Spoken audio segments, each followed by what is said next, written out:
നമസ്കാരം. ലോക്സഭാ തെരഞ്ഞെടുപ്പിന്റെ exit poll ഫലങ്ങൾ പുറത്തു വന്നതിന് തൊട്ടു പിന്നാലെ പശ്ചിമ ബംഗാളിൽ വ്യാപകമായ ആക്രമണങ്ങൾ എന്ന റിപ്പോർട്ടുകൾ പുറത്തു വന്നിരിക്കുന്നു.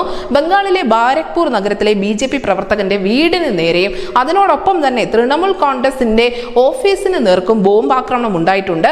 ഈ CCTV ദൃശ്യങ്ങളിൽ അക്രമികളുടെ ചിത്രങ്ങൾ പതിഞ്ഞിട്ടുണ്ട്. ആക്രമണത്തിനോടനുബന്ധിച്ച് CCTV ദൃശ്യങ്ങൾ പരിശോധിച്ചപ്പോൾ പോലീസിന് മനസ്സിലാക്കാൻ സാധിച്ചിരിക്കുന്നത് ഇതിൽ തൃണമൂൽ കോൺഗ്രസിന്റെയും അതിനോടൊപ്പം തന്നെ BJPയുടെയും പ്രവർത്തകർ ഉൾപ്പെട്ടിട്ടുണ്ട് എന്നത് തന്നെയാണ്.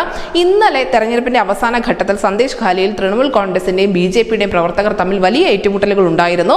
തൃണമൂൽ കോൺഗ്രസിന്റെ പ്രവർത്തകർ വോട്ട് ചെയ്യുന്നതിൽ നിന്നും വോട്ടർമാരെ തടഞ്ഞു എന്നാണ് BJP സ്ഥാനാർത്ഥിയും സന്ദേശ് ഖാലിയിലെ അതിജീവതയുമായ രേഖാപത്ര ആരോപിച്ചത്.